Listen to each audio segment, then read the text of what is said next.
Chapter 5 Dream of America. It was one of those fresh mornings that marked the beginning of spring. The air smelt of the downpour that drenched everything a day before. I decided to spend time in my favorite spot on the college grounds and read a book. It was a scheduled spot that could save me from the sun and the noise, so it was my usual spot. Monthly tests were due, and I needed to prepare with full enthusiasm. I was engrossed when Kazim's voice interrupted me. "Bye. Are you alive, or have you passed away?" "God forbid, what are you saying?" I reacted. "Think before you speak. I am surprised that you fail to see a handsome jock like me, Salman Akbar. I hope you know how popular I am in the Institute." My. I cannot believe how much my handsome jock has changed. My silent friend has learned to use his tongue finally. Kazim responded quickly. "Oh, come on, Kazim. Stop being a girl. Enough of beating around the bush and come to the point," I replied impatiently. Kazim looked a bit offended. "I am neither free, nor is my time a waste, buddy.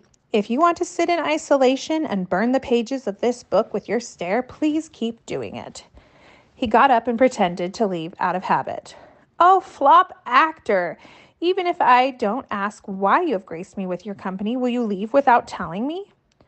"If you have come, better share the reason for your visit, honorable sir." I patted his back and held him, and he cacked loudly enough for the walls of the college to send it back as an echo. I smiled in return. "Oh, my friend, what a strategy for revenge. You are calling me a flop actor."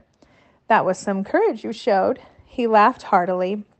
Kazim was the funniest friend one could ever ask for. He was full of life in the most troubled times as well. "Go ahead," I encouraged him to share. He put up a somber expression and spoke. "Nothing much, brother." His friends called him Mr. Chameleon with love, and at this moment one look would tell you why. He looked as if he would cry instantly. "Tell me whatever it is," I decided, to settle that account. "Bro, some American teachers intend to visit our college on the 14th. They will share with us how to get admission into the American Educational Institutes. These are awareness sessions. We have been told not to miss this at any cost. I did not see you after first period, so I instantly guessed that you must be here, chatting in solitude, so I came to inform you." Kazim did not stop, therefore I interrupted. "Oh, how come I did not know about this?" He was habitual of stretching things and talking endlessly. He grinned. "Oh, my vagabond friend, this news is for the people of the world. You are lost half the time chatting with aliens, trees, birds, and whatnot. So how do you think this could benefit you?"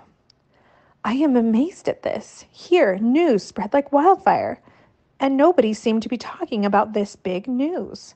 I tried to protect my reputation. "It will spread now because the flyers are being put up on the softboard while I was coming out of class. It's quite new gossip." Kazim straightened his collars with pride. I smiled at this gesture and said, "The poor college management could have saved some pennies. What was the need for printing and pasting flyers on the softboard? They should have just called you instead and shared this with you. After all, isn't your network faster than the whole college?" I tried to tease him. They rightly say that the ones who try to help are always considered useless. Here is an example of my friend calling another friend gossip monger while all he was trying to do was inform. He made a face and stood up and started to walk away. Kazim came like a storm and left like a tornado, disrupting my solitude and leaving the word America hanging in the air for me to relish and think about. Is going to America possible for people like me? It is so difficult that there is a need to conduct seminars so that people can know what to do. That meant there was a way. That meant that if I tried, I could go to America. My heart skipped a beat. I was pleasantly surprised at how this wish was already sewn into my heart at the Institute, and I was discovering it today when Kazim shared the news with me. Days passed, and finally, the most awaited moment arrived. Everyone gathered in the hall. The principal opened the event with an address.